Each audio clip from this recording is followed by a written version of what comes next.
Hello, happy Tuesday. Hi, Elizabeth from Cleveland, Ohio. You're the first one that I'm seeing in my comments. Hello, Miss Venus.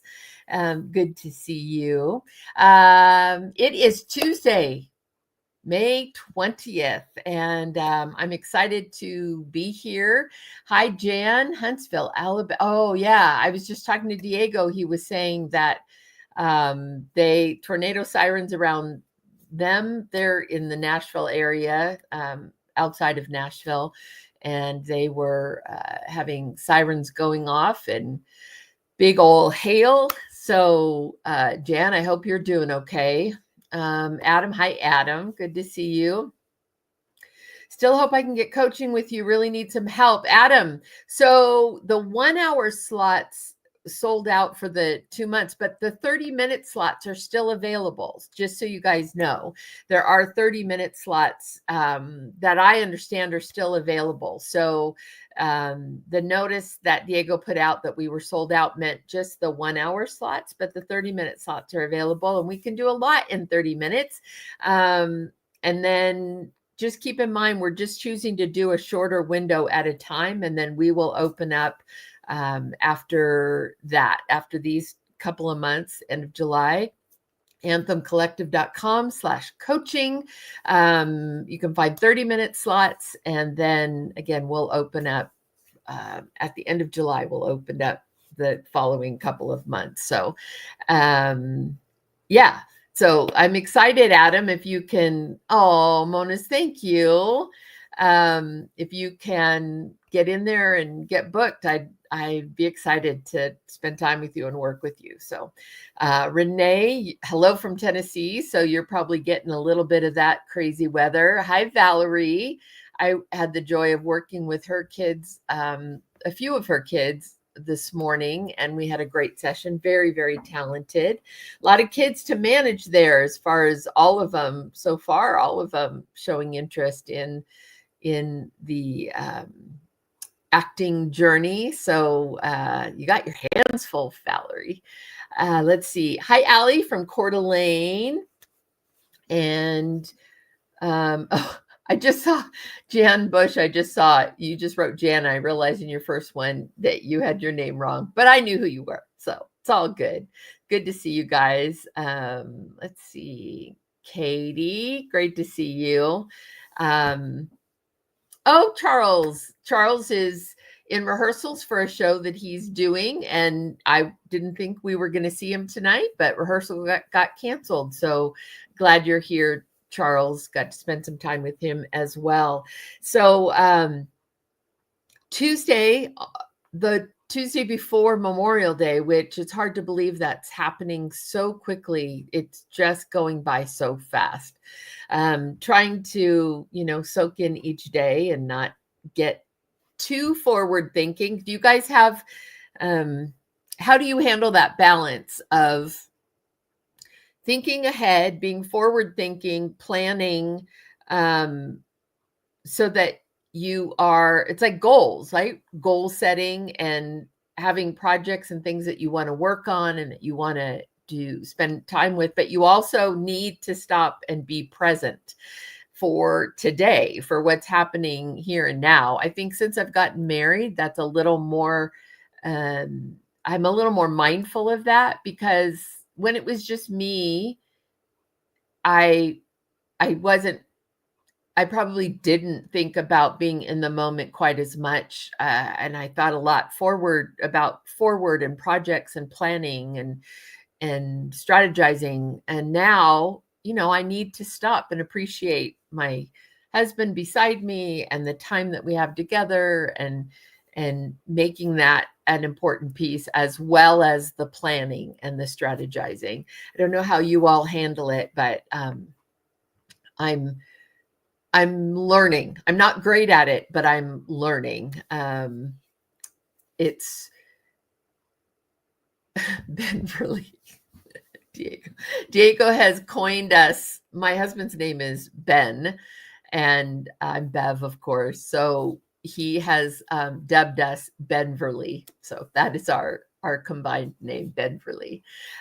Diego, I just love, Diego comes up with all these very fun little things. He calls when I'm talking to people and spending my time talking, like after I've spoken somewhere or if I'm at a conference. He calls it, "Oh, where's Bev? Oh, she's Bevan," which is good. I'm gonna do Bevan for a long time because it means I get to hang out with you guys and talk with you and connect with you. So, but Diego has come up with a couple of good ones there.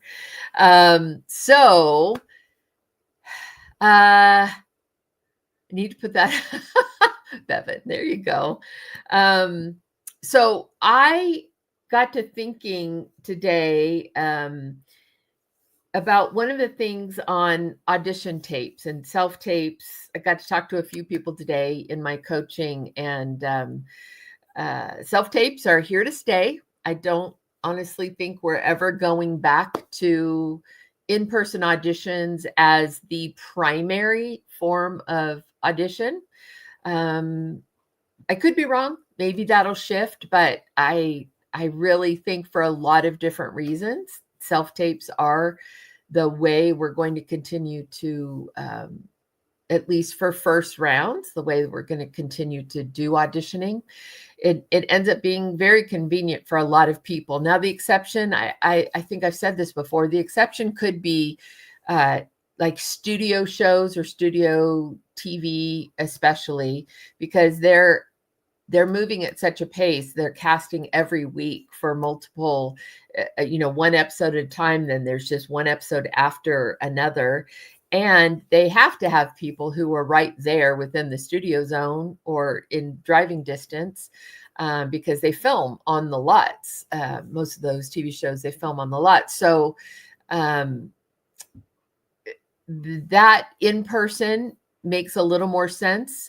But for me and for a lot of the independent film world or independent TV production world, projects are filming away from the big studio lots. They're financially, it makes more sense to go independent and to go to markets and places where the dollar goes a little farther. So because of that, producers are often in a different place from where they're going to film, and then they'll travel to that filming location when the time comes.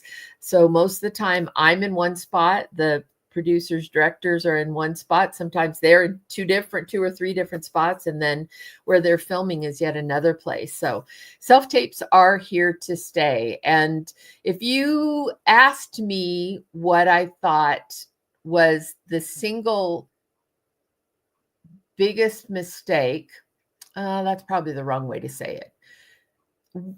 Let me say this. One of the most prominent mistakes that I see people making in their audition tapes is this idea that you need to be looking at the reader or, wherever you've established that eye line is in your conversations with the other character in the scene, the off-camera characters in the scene. And I got a little bit of insight into that from one of my coaching sessions this morning, that they actually had a coach that was instructing them to keep the eye line direct, which I understand. So I understand, especially with younger performers or newer performers, that you have to first get comfortable with making eye contact and maintaining eye contact so that that isn't awkward for you. Sometimes looking straight in someone's eyes and maintaining contact through a conversation can be difficult. And so being comfortable with it, I think it's kind of a form of exposure therapy, right? That you're overexposing to the idea of keeping eye contact and maintaining eye contact. But I don't believe that that is meant to be the ultimate choice in the performance. So my take on that is, I'm seeing all these people jump in. Hi, Emily. You don't have to be sorry you're late. We're just getting going. Verna, Tina Gallo. Awesome. So anyway, my take on it is, first, you have to learn to be able to focus, to be able to maintain eye contact, to be able to look someone in the eye, have a conversation with them, and not have it be awkward or uncomfortable. As an actor, your ability to be able to do that is important. But then you have to go back to the place of our natural human behavior. So when we talk and when we have conversation with people, there's all different ways that we relate to them physically. Okay. If it's someone that we know and we're extremely comfortable with, then yes, we might make more eye contact with them or speak more directly to them. But like even just now, I'm noticing as I'm formulating a thought, I look away because I'm focusing on my thought process and am kind of avoiding any other distractions while I collect my thought. So I just naturally take my gaze elsewhere and then come back to the conversation. If you're talking to someone you're not comfortable with, then you're probably not going to maintain an eye contact with that person that's really strong and direct because you're uncomfortable. So the things that cause us to look away from someone or to struggle to maintain eye contact is if we don't trust them, if we don't like them, or if we like them too much, that sort of first love, butterflies, young love, don't know what to do awkwardness. Would mean that you really would struggle to make eye contact. If the subject matter is something that's difficult, in which there's like shame or regret or sadness, those are things that are internal. So I would encourage you guys as actors, when you're doing your self-tapes, don't be so focused on the eye contact, and certainly don't stay 100% focused on the other person, the reader in there. Let it come natural. Be in the scene. Feel the things you're feeling and let your body naturally do what it does. If you are feeling young love, butterflies, first love, your body's naturally going to shy away because you don't know what to do. You don't know what to say. If you're feeling shame or hiding a secret, if you can feel that internally, your body will do the rest. It will naturally pull you away because, again, being open and eye contact, straight eye contact, constant eye contact is counter to someone who's feeling awkward or like they're hiding something or they don't want to be seen or they're afraid to admit something. So rather than approach the whole idea of that eye contact from a technical standpoint, let your character, let yourself go fully into the emotion of that character, the emotional life of that character, and your body will react naturally. That's what we want. We want to see you being natural within the circumstance, what naturally happens for you. So yeah, I just wanted to mention that because it came up several times today. And yes, I think it's good to learn to maintain eye contact with someone, to be comfortable with that. But ultimately, as human beings, that's not naturally how we are. And the other thing that can happen when you are more natural in your eye contact and you allow yourself to look away and to go internal or to be distracted by something, if it's a conversation that's taking place in a busy restaurant, oftentimes your eye is caught by the people around you. You're setting establishing a time and a place for the scene, right? So if maybe you're having an awkward conversation, but you're in a public place, and so you're mindful of the fact that there are people around you who might hear what you're saying in this conversation. And so we want to see that. We want to see you aware of your time and place, of your space.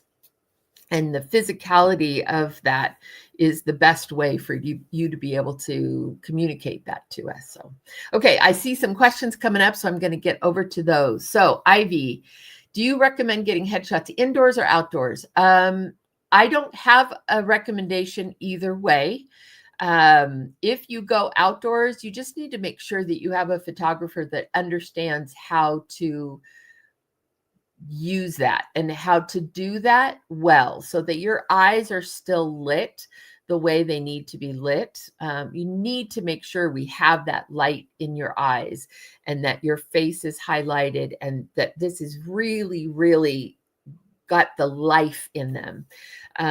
So it's really more about the photographer knowing how to do either one. If you have a photographer who isn't necessarily great with the outdoors and is much better in the studio, then stay in the studio, because it doesn't matter.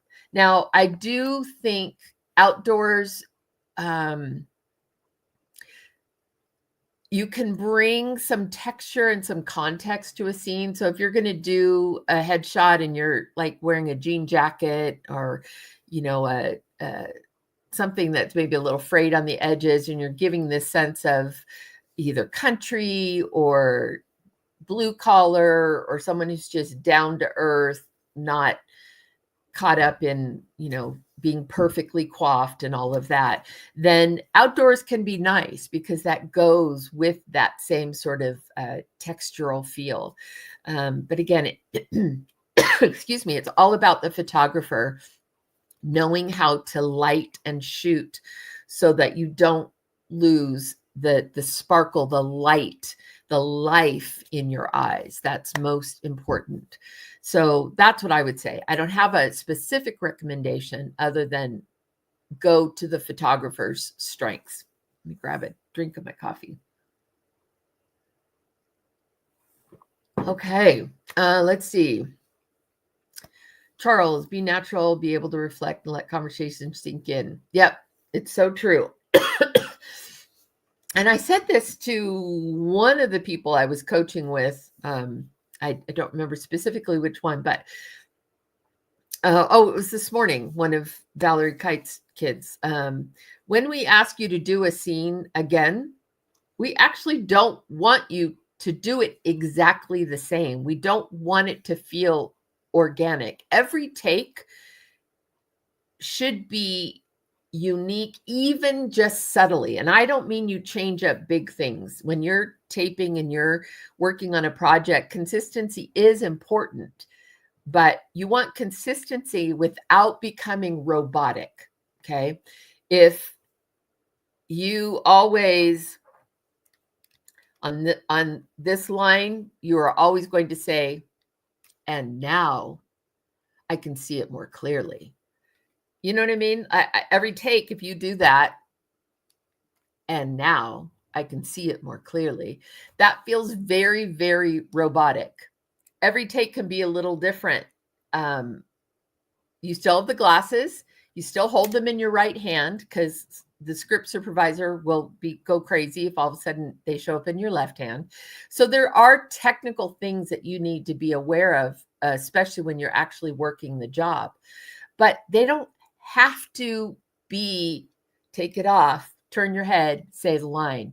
It still needs to feel organic. It still needs to feel natural within some structural parameters, meaning your glasses are in your right hand, your glasses come off at some point in the scene, but you don't ever want it to feel robotic. So when, especially in an audition setting, when we're saying, hey, let's do that again.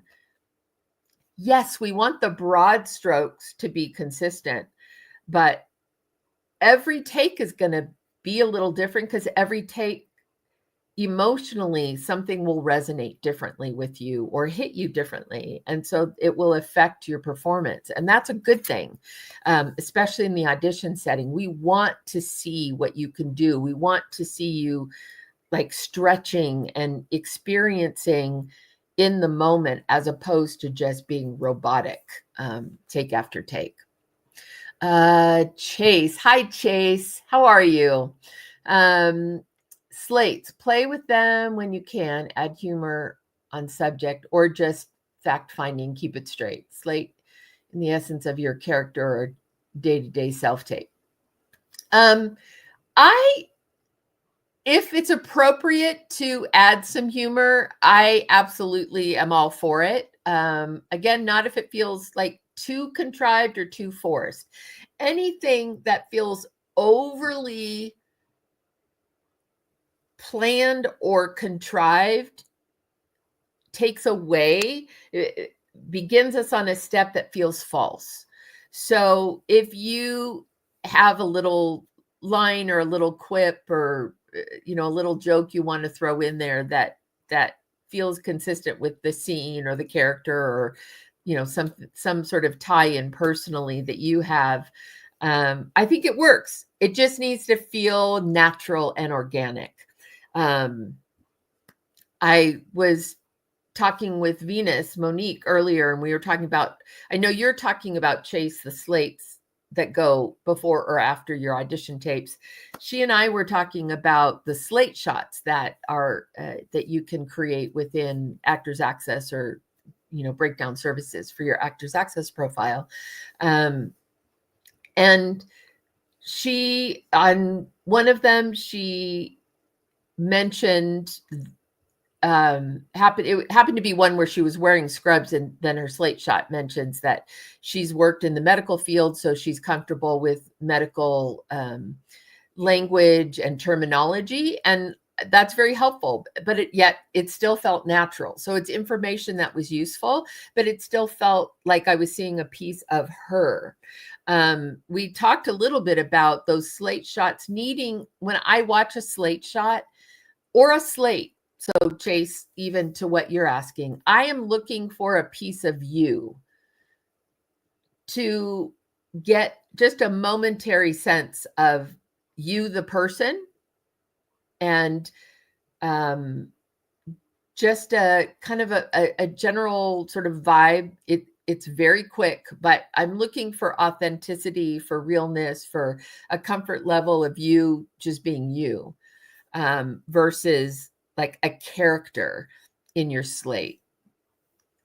I want to see you. I want to see realness and a genuineness in your slates. You can throw things in there, just do it in a way that feels natural and comfortable and fun. But seeing you playful and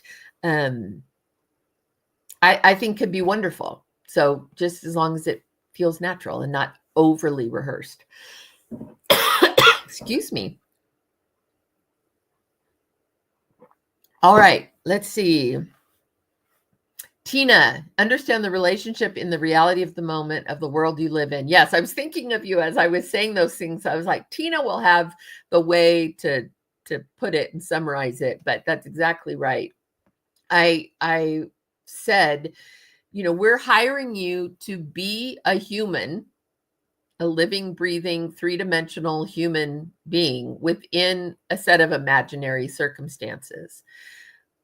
But unless you're being cast as like the creature in the, creature of the Black Lagoon, whatever that, some strange creature, we're hiring you to be human. We're hiring you to have those qualities and the emotional life, the things that we relate to. That's why and how we can relate to your characters and really get into the storylines and care about what's happening to these people, because we see pieces of ourselves or people we know or circumstances we've been in, we can relate to it. So we're hiring you to be human, but in imaginary circumstances. But Tina puts it much better, which understand the relationship in the reality of the moment of the world you're living in, which happens to be an imaginary world. But there is a lot of reality. It should feel very real. Hi, Richard from South Louisiana. Let's see, Adam. All this on eye contact is great. Good, I'm glad. What about slate? Should they be in? Oh, well, I just answered that. I think I answered that. Yeah, slates, we're looking for a piece of you. Oh, Venus, you're so kind. We did have a good session together, and so yeah, I'm excited to and I've known Venus for a while, but we realized we actually hadn't had a chance to really connect one-on-one. There's always so many people around at conferences and things. So it was a really great opportunity. I felt the same way, getting to know her better and being able to talk very specifically, rather than sort of in general. That's what I love about doing the coaching. So let's see. Oh, Letitia, you just got back from acting class. I love that. I love that you're studying and you're going to class. That's wonderful. Charlie, my husband's been fighting something for like 3 weeks. And so I am grateful, thank you, that I haven't gotten it to the extent that he has. But I have that little tickle. It might just be allergies. Lots of flora and fauna around here these days, but it's beautiful. I'll take it. The green and the flowers and everything is wonderful. Okay, let's see. Victoria. Hi, Victoria. I wondered about multiple takes in auditions. I typically choose what I feel is the best one, but do casting directors have the time/desire for multiple takes sent in? Is that beneficial? So oftentimes I will list, like, you're welcome to do like no more than 2 takes. I'll say that, but multiple takes is not required. So that's my way of saying, hey, if you just got 1 take and you feel like that's the strongest for you, then just do 1 great take. But if you have another take that is a different perspective or a different kind of look at the scene or the character, and as you look at both options, they both feel grounded and real and they both feel plausible for you, then yeah, you can do 2 takes. There's no downside. Now, I can't guarantee you that I will always watch both takes. If I haven't specifically asked for 2 takes, then depending on what my timeline is and how much I have to go through, I may not watch all of both takes. I'll probably click on the second take and watch at least part of it, unless I look at the first take and it's really giving me what I want.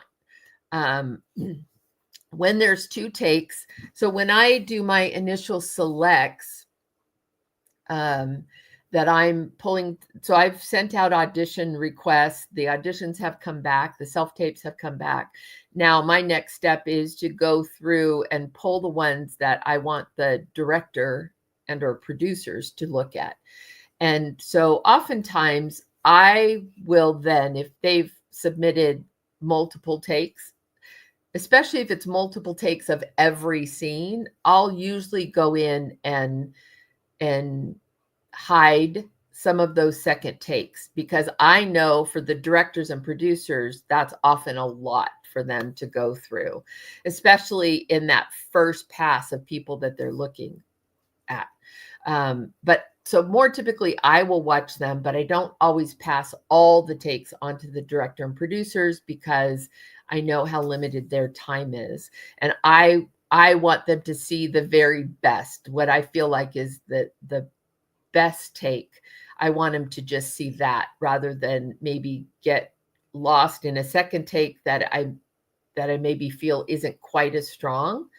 I'll oftentimes hide that from their view, so that they're just seeing what the very best take is. So I don't see a downside to doing multiple takes unless the instructions specifically say one take only. And sometimes we do that because we have so many auditions coming in that we just won't have time to go through a second take. And we don't want to waste your time doing a second take if we know we aren't going to be able to watch it. So follow the instructions. If there are no specific instructions about multiple takes, either way, saying like do or don't, then you judge that.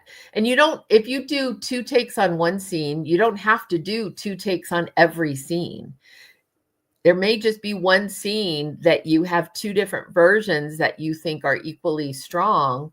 So you do 2 takes, but you don't have to do that for every scene in the group of audition sides that you've been given. So, let's see. Bonnie, in a callback, if you forget lines, is that a strike against your getting cast? I'm assuming you're meaning like in a live callback or Zoom callback where everything's going, where you're live, either online or in the room. So forgetting lines in and of itself is not a strike against you. In fact, you know, I never have an issue with people having their sides nearby or even using them, especially if it's a first take, using their sides.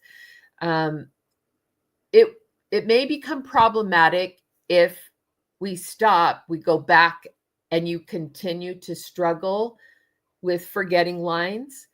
Sometimes there'll be a line that is, for whatever reason, becomes a mental roadblock. Have you guys ever had this where you have a scene and there's one line that you just keep either forgetting or messing up or missing, and it mentally somehow it's become this roadblock? That's different and is less concerning to us than if we're seeing a pattern of you struggling to remember lines, like take after take after take.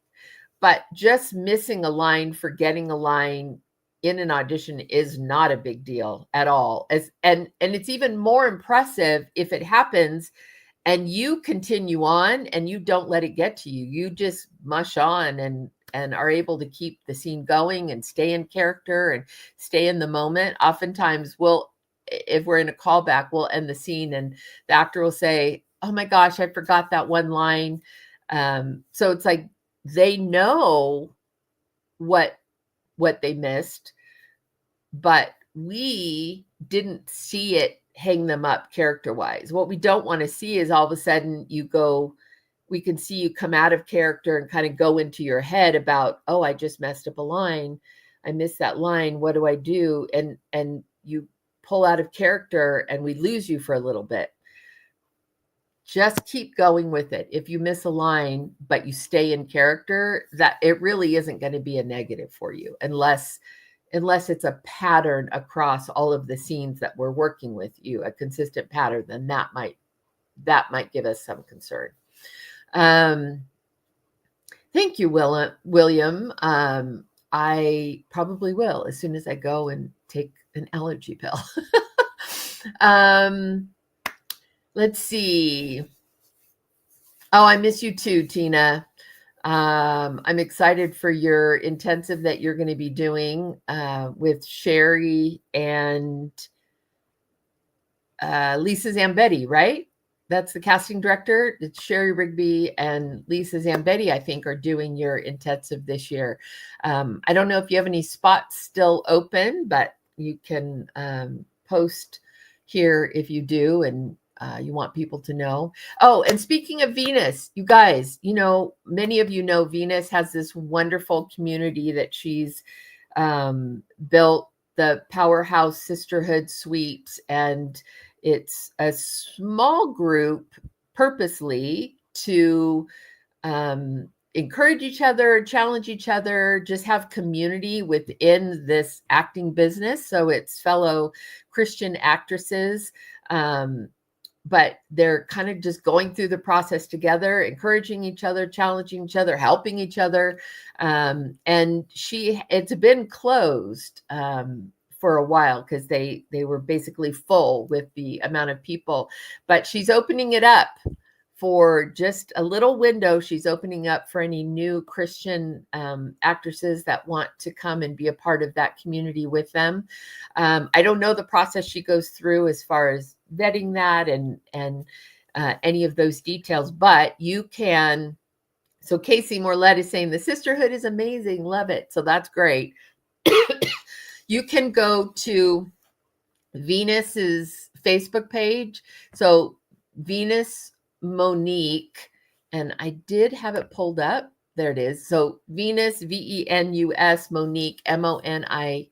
You see also in the comments her name, Facebook page, and she'll have more information on the sisterhood, specifically the Sisterhood Suite, and how to get in contact about potentially being a part of that. So she is opening it up for just a few days. So go check her out, reach out to her, and I'll let you all take it from there. But she is opening that up. So, okay. Kylie. Just did an audition day that I struggled with the line because the words were so big and it was such an emotional moment. Yeah. And it's interesting because oftentimes in the audition process, I'll be with, say it's a writer director or a writer producer. And oftentimes they're hearing these scenes for the first time, really fleshed out by actors. They may have done a table read or something like that, which, isn't quite as extensive. But when you're watching multiple auditions, one after another, and you hear the actors tripping up on the same line or the same word over and over again, they realize as writers, like, okay, that needs some work. I've many, many times had the writers making notes as the actors are auditioning, realizing, okay, that doesn't sound right, or that's really clunky as they're watching the actors try to make sense of a line that they wrote. Many, many times you guys are helping them to understand when a scene needs to be changed or a word needs to be taken out. And you guys are the ones who have to perform it the way it is. And then they watch them and oftentimes will realize, oh, I need to make a change.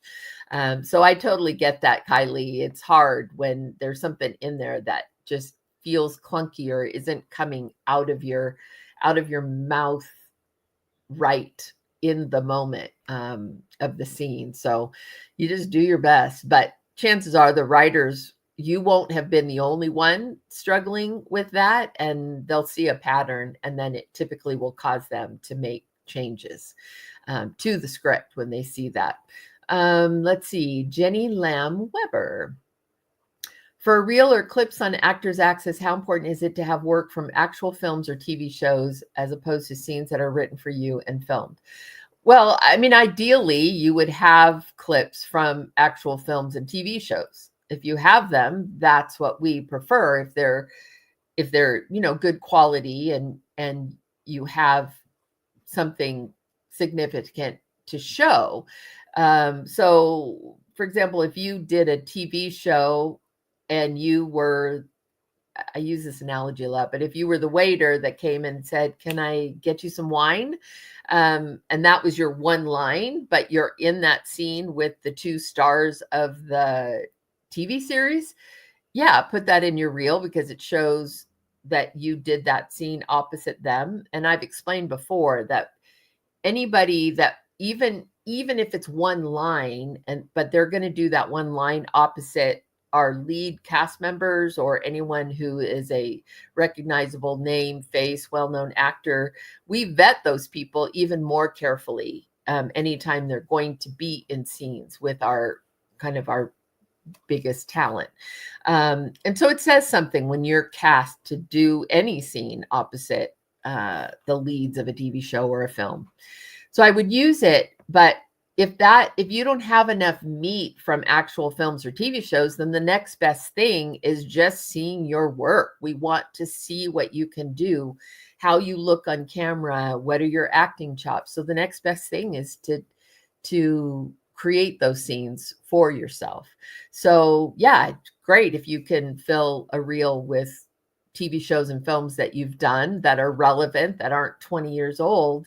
That's great. But if you don't have that, then create those scenes, light them as if they're real projects, so that we don't know, because we don't know everything that's on reels. There's so many independent movies and TV shows and pilots and short films and all of that. We don't know. So we don't, if it's lit well enough, it's performed well enough, we don't know if it's from a short film you did or some film project or TV project you did. It needs to look every bit as professional as anything we would see from, from an actual well-known TV show or film.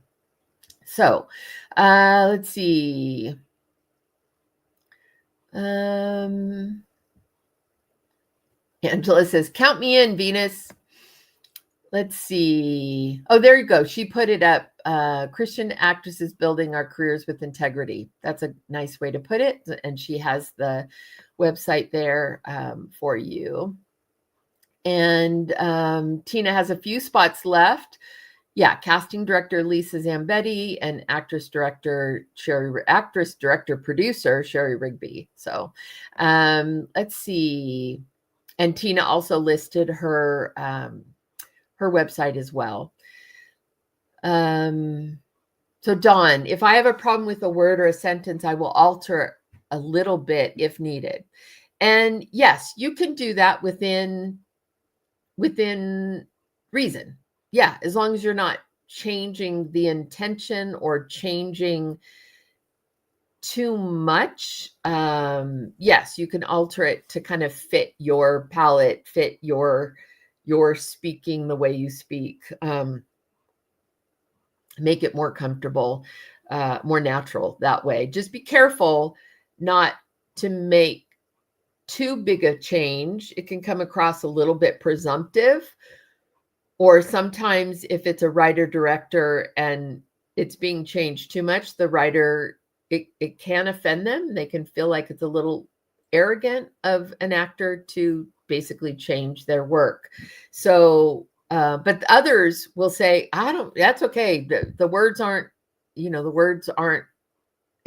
specific words aren't important. Just get the gist across. So kind of feel it out and just be mindful of that before you know for sure if they're flexible with that. Make any sort of changes like that minor. And if they give you permission to no, change it up, the words aren't important, then you have full flexibility. So let's see. Chase. I know it doesn't matter for how we as actors do our job, but curious, do most casting directors watch all the scenes they ask you to submit, or realistically, they may watch one scene if they like it or curious, keep working through the scenes? I had an audition this week with 4 lengthy scenes. I know actors are curious if casting would take the time to go through 30 people, 4 scenes or more. So it's a very valid question, and it has been kind of a controversial question when there was several months ago or 6 months ago, an article, the casting director basically said, we don't watch everything. We only watch 20 seconds of your tapes. Well, that's not true. She kind of said that as as if she was representing all of casting directors. And I will tell you that is just not accurate.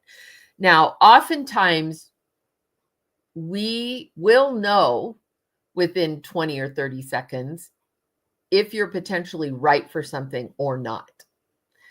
And that's just the reality of what we do. Sometimes you can just tell right off the bat it's not a fit for what the director's looking for. It doesn't mean you're not talented. It doesn't mean you aren't right for something. It just may mean you're not right for that particular role. And I've talked about this before. oftentimes we have information you don't have, or information that has even come to us since we put out the casting profile.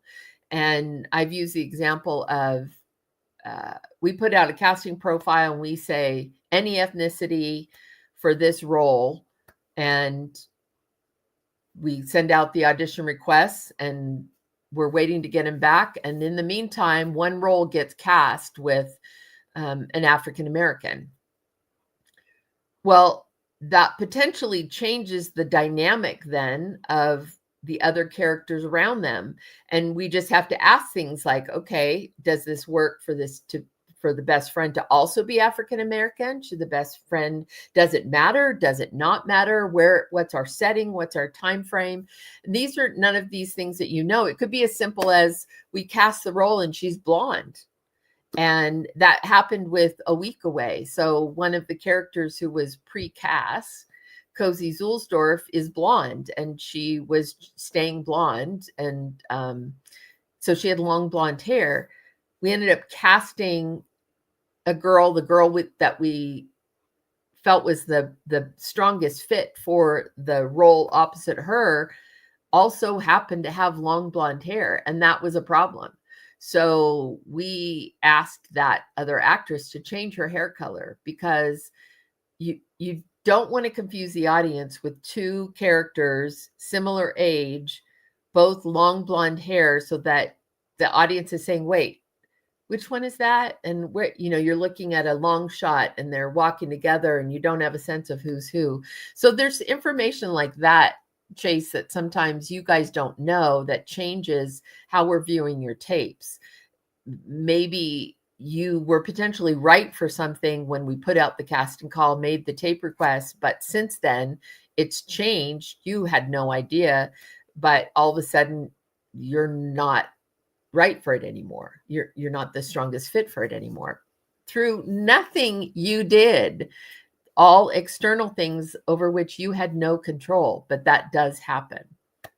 But as far as watching the tape, even in that case, I will usually click around and watch at least some or all of the scenes. So I'd say most often I will watch all of the first scene. Like you said, if I'm intrigued, it's like, okay, there's potential here, then I'll go to the next scenes. And probably, depending on, again, how intrigued I continue to be or how right it feels like you are for the role, I'll continue to watch each scene in full if it really feels like, okay, this really is potential to be a great fit. There are people that I've clicked on the first scene and I love them so much that I put them in the selects without watching the other three scenes, because I can already tell they're potentially great for the role. So I'm moving them to the selects. So in that case, it's a positive, right? I'm watching one scene, I'm already sold. And so I don't watch the other ones. I'm already sold and ready to send them to the director for their review and comments. But most of the time, I will watch all of the first one and some of the other scenes. One of the interesting things that happens when we give multiple scenes is oftentimes one scene will kind of emerge as the scene that seems to be separating, forgive the analogy, but separating the men from the boys. Separating those people who are decent actors from those who are great actors. And so if that's the case, I will oftentimes skip to that scene, because that's the one that seems to be really showing me the muscles and the abilities on a greater level than maybe the first scene. And so I will typically watch maybe that first scene, but then skip to the one that is really proving to be the one that is highlighting those who are great and highlighting those who are not as great. So it varies, but I don't want it to change. It shouldn't change what you guys do on your side, because there is no hard, fast rule. Sometimes we watch all of your scenes. Sometimes we don't. And the reasons for that vary. But what you do shouldn't change that, if that makes sense. And I have had people who just do one scene, and that rubs me the wrong way. That bothers me, and I have a negative reaction to that, because that feels arrogant and disrespectful to what I've asked you to do, and to what others, the time and the attention and the effort that others have prioritized and done, and you've decided that it's not worth your time to do the other scenes, so you just do one. Now, I've had exceptions where people will write a note and say, hey, I was traveling, I just got back, the deadline is in 3 hours, so I'm going to put one scene, but if you want me to do the others, just let me know. With a note, a context, then that's different. But for someone to just arbitrarily decide they're just going to do one scene feels very disrespectful to me. Okay. Dawn, I got my first reels from doing student films. That's good. Definitely helped me get indie and SAG roles. Check nearby colleges for BA, BFA programs. Absolutely. And student films can be a wonderful way of not only getting material for your own reel, but these are the next generation of filmmakers, right? So you never know when you are going to connect with someone who continues to hire you, and you just keep going. That's Kirk Wohler for Dallas Jenkins. They're now, I think, 20 plus years down the road with their friendship. And Kirk will be in everything Dallas does. So you just never know when you're going to make that kind of relationship or friendship. But at the very least, you walk away with footage and a great experience. Even if it's a bad experience, it's a great experience, because you now know what you don't want, or the kind of environment you don't want to be in, or if you ever become a filmmaker yourself, that you don't want to create. So that's good. We're always learning. Even going through the difficult stuff, we learn, which is a positive. So even the negative is a positive. Let's see. Sky, when filming a showreel scene, do you recommend writing your own or using scene from a film? I think if you're going to do a showreel scene, you should find an original piece, not a well-known piece from a film. One, because we know right off the bat, it's far more likely we're going to know what that scene is or what it's from, and know that you just filmed it. And that can become a distraction, because we have someone else's performance in our brain as we're watching you. And I would find an original piece, or a scene that's not from something well-known or famous, or something that is performed a lot, because we want it to be you, not our memory of the other person who did that same material. Unless the director is Aaron Sorkin. Yes, exactly. Hi, Drina, watching from the sweetest sides of Detroit, Michigan. I love it. Let's see.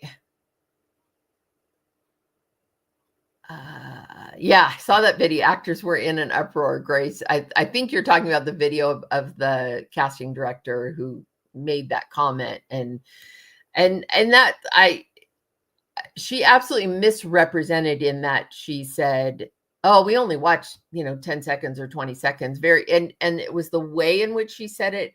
And I don't think she meant it to come across the way that it did, but it came across rather flippantly, like we don't care and are not mindful or respectful of the time and the effort that goes into each and every one of your auditions. We understand it. We know it.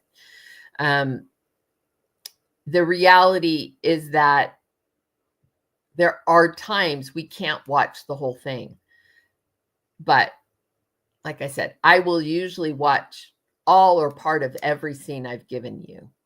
And then some scenes become even more important, so I'll pay special attention to those. But whether we do, whether we don't, you're thinking about whether we're going to, whether we're not, none of that should factor into how you do your tape. I wouldn't tell you to just phone it in, like don't have the attitude of, it doesn't matter, they're not going to watch it anyway. Don't let that discourage you going into it. Just do your best work. Just do your best work. The audition is part of the job, so just do your best work. And I love watching great actors work. So if you're great, even if you may not be right for the role, I'll watch more of it because I love watching great actors work. So let's see. Dawn says, my girlfriend and I have auditioned for things before and didn't book. Then we'll watch the film and realize that we didn't fit the vibe, regardless of whether you ace the audition. Exactly. There's so many times where it's beyond your control. It's things that you don't know anything about or have any control over. So, yeah, it really is. You got to just do your best from you, your version, and let it go. Ellie Mae, a good friend of mine was on a final callback, but ended up not booking because the actor's cast as his parents didn't look like him. That's a very good example of not fitting because we've built a family and we're trying to build people who look like believably could be related. That's a very common thing that happens. And again, when we put out the breakdown for, a mom, a dad, and 2 kids, we're putting out the breakdown saying, yeah, you can be any ethnicity, you could be any hair color, you can be, whatever. But once we cast the mom and then we cast the dad, well, that tells us, okay, then the kid needs to look like they came from these 2 people. And sometimes that can be ethnically. So we cast someone who's a certain ethnicity, or 2 people that are certain ethnicities, and we have to believe that the kid comes from the merging of those 2 cultures and those 2 ethnicities. And so, yeah, you don't have any control over that, but just do a great audition, be memorable, and it's still a positive. I'd also say Beverly pulled and found emotional feeling. Oh, that's awesome. Charles and I, we had a good session together, and I really loved the work we were able to do together. And Charles, it was a joy to work with you and to explore that scene for sure. Yeah, it was fun. It was really fun. Thank you for your endorsement and recommendation. That's very sweet. Let's see. I submitted for a day player before. The CD sent me 10 pages for 4 different characters. One was a 2-page speech. I asked the CD if I had to do more than one. She said, whatever I was comfortable with. I turned all of them within 72 hours, but I did get to learn how to study in a short time period. Yeah.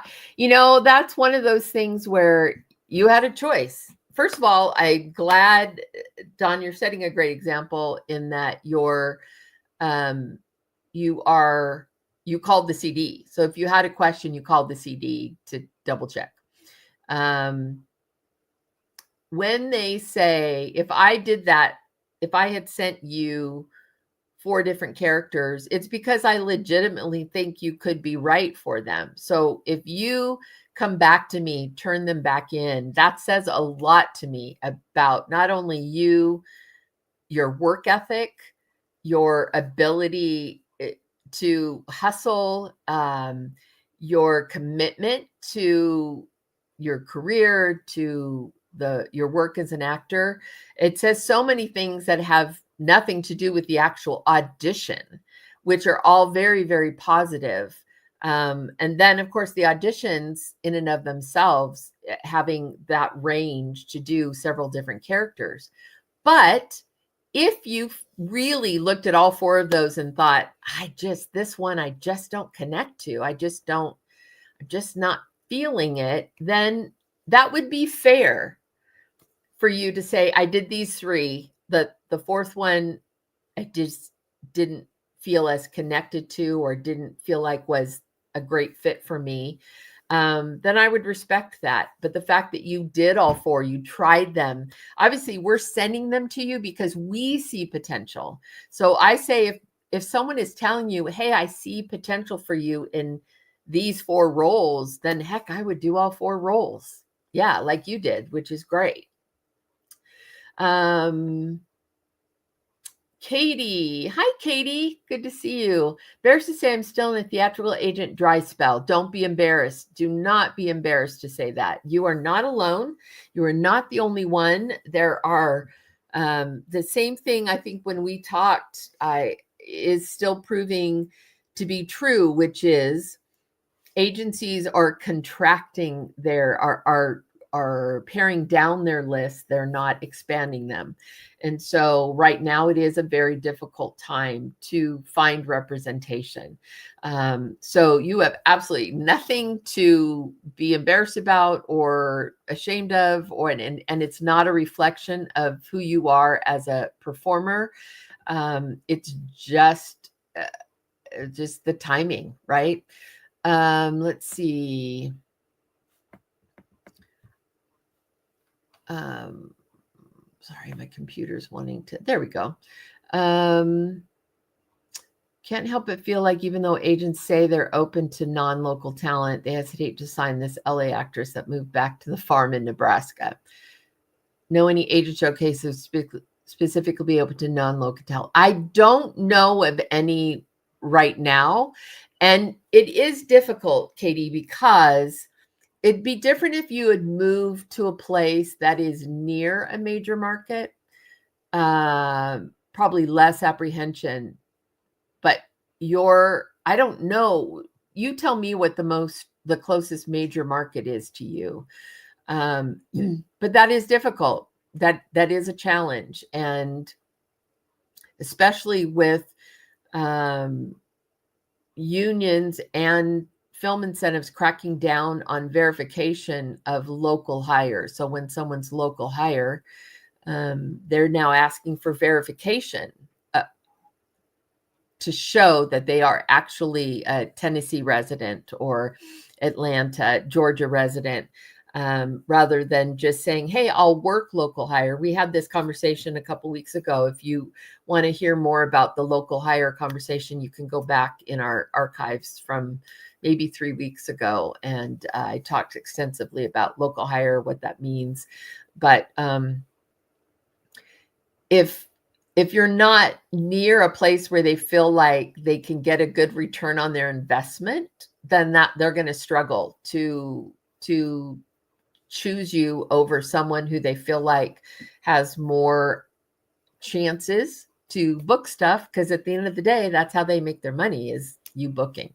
So I hear you. I don't know that there's an easy solution there. Yeah, I don't know that there's an easy solution there, but don't be defeated. That doesn't mean you give up or that there isn't one. But I want to first say you're not the only one feeling that crunch and feeling struggling to connect and find someone, find reps. Yeah, Katie. Richard Zarangi said it's a tough time even for those who are local talent, because Richard's in Louisiana. So for us who aren't local, it's really tough. It is because of those parameters that are being put in place that require us to hire true local talent to whatever market we're shooting in. And we tend to shoot in those markets that are the more prominent markets, the Nashvilles or Tennessees, Texas, Oklahoma, some Kentucky, of course, Atlanta, Georgia, all there. Those are the more major markets. So Ellie Mae, did you cast Milo Ventimiglia or did Kingdom Story decide to have him? So the way the process works when we're a project like that, we make a list of names, well-known, kind of star level actors, and we talk through those. And so Milo was on, Milo was on my list, but also was on Lionsgate's list. And it was just one of those things where we all kind of had the same thought that he could be a great fit for it. So it's just a part of the process where that part, we make lists of people that me on the casting side, and then also the Lionsgate as the studio has their thoughts, and then the directors have their thoughts. And in this particular case, Milo was someone who all of us resonated with. So, and he's doing a beautiful job. I got to visit that set, and yeah, what a good man he is. Dawn said, "No, I'm not saying they were all good. I'm just saying I turned them in on time." Well, that's half the battle sometimes. So, Ian, hoping to get an agent this year. Any advice? I don't have specific advice for you. Just like I was talking to Katie, you just have to strengthen your materials as best you can. Do good work. Get footage, and try to get on set and working as much as you can so that you have a really strong reel. Basically, you're in competition with every other actor who's looking to get an agent. And right now, agents aren't, like I said, they're not expanding their list typically. So you want to be as competitive as possible with your material. So all the things that you have control over, you need to strengthen as much as possible. Your headshots need to be great. Your reel needs to be strong, your resume. So while you continue to seek representation, just keep building, just keep building, just keep building. Don't sit back waiting with this idea that when I get an agent, then I'll get to work. Then I'll get to, yes, when you have an agent, you may get more opportunities, but for now you don't. So keep making. I know you're a filmmaker yourself. You have several friends who are also filmmakers. So make those opportunities for yourself until you are able to find that right partner. Letitia, I had an audition this year for 2 characters and booked the one I didn't think I fit. Isn't that interesting? It's a little bit of that is, I think sometimes our own perception can be a little skewed as to how we come across, how others perceive us. And I think that can be enlightening. And I actually like that happened, as to how they perceived you in the 2 potential roles. I think that's really fun. But yeah, oftentimes our perception of ourselves is different than others' perception of us and how they see us, or the potential they see in us. Sometimes we limit ourselves a bit, whereas others may not. So awesome that you booked one of them. That's great. William, you're awesome. Thank you.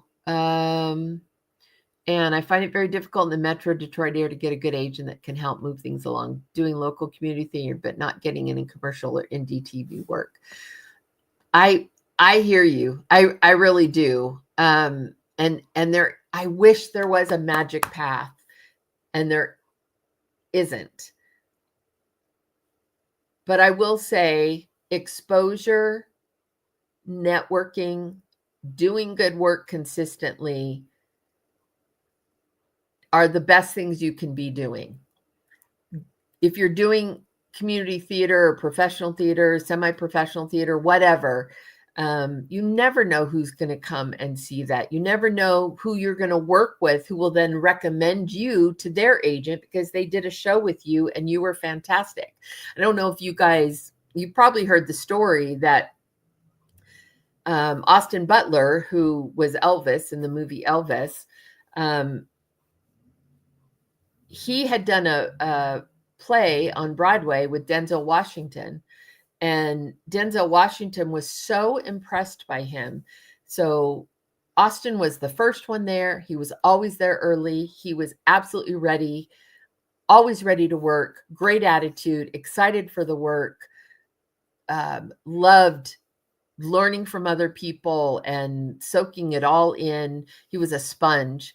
Denzel noticed this, and when I think he happened to mention that he was up potentially for the role of Elvis, or Denzel just saw that Baz Luhrmann was casting the role of Elvis. Denzel, who didn't even know Baz Luhrmann, they'd never worked together, they didn't know each other. Denzel got in touch with Baz and said, "You have to see this kid, Austin Butler. Just did a show with him, and I'm telling you, he's dynamite. His work ethic is great. You have to see this kid." So talk about impressive. Talk about making an impression on someone who then makes the phone call that literally changes your life. But Austin didn't know that. Austin had no idea that Denzel would call Baz Luhrmann. He wasn't doing it for that reason. He was just going there, working hard, being the first one ready, having a great attitude, soaking up all he can from the people, the icons he was working with. And it led to someone being so impressed by him that Denzel then made the call that for the role that would eventually literally change Austin's life. So just do the work. Be busy doing good things, moving yourself forward, meeting people. Take whatever opportunity you have in front of you. Don't sit back passively and wait, because it probably won't happen that way. But be active, be acting, be in it, be doing it, creating your own pieces, whatever it takes. Yeah, just that's what I can tell you for now. Valerie. Wait, going back, Katie. Basically, I've been trying to make Texas the main market for me. I make the drive fairly often and feel like so much work has moved there. Try to act. It's fair to give thought to making a move, and you're right. Texas, Oklahoma, there's a lot happening there. Oklahoma renewed their tax incentives, which have been great, and then Texas just put in place strong tax incentives. So if that's a place you feel like you could make a life and you could see yourself living there, then certainly it would open up opportunity for, there would be more opportunity there than in Nebraska. I mean, that's just the reality of it.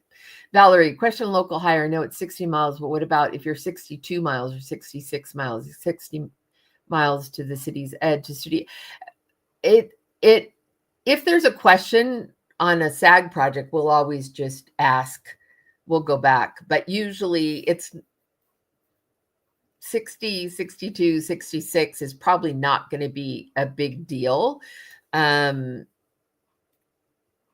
it's probably not going to be a big deal. So I don't think that's going to be the difference between you being hired or not hired. It's when we get into, beyond that 70, 80, 100 miles plus that it becomes more problematic. Caitlin, how important is it to turn auditions super quickly, or should you take your time and really work your scene and still turn it in by the deadline? Well, always turn it in by the deadline, of course. The advantage to getting your audition in early is that sometimes we have more time watching the earlier auditions than we do at the end. So let's say I send out an audition request for 200 to 200 people for a role. The first 10, maybe 10 or 15 who turn them in early, I only have 10 or 15 to look at. So I can give it a little bit more time. And I don't feel quite as pressured. But then when you get closer to the deadline or the day of the deadline, and all of a sudden I'm slammed with 150 of them all at once, then I feel more pressure that I've got to get through these. So they all get watched.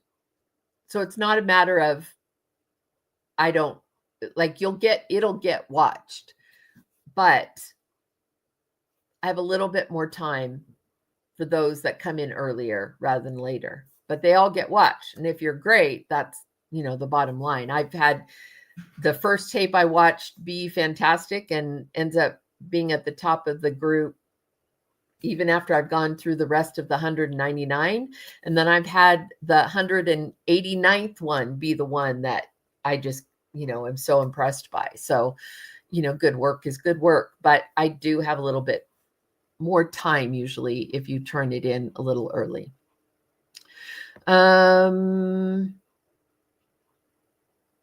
Oh, Bob, good. Yeah, Milo, I'm glad you were able to do that. That's awesome. And he's very talented and very personable. That's what I experienced too when I visited.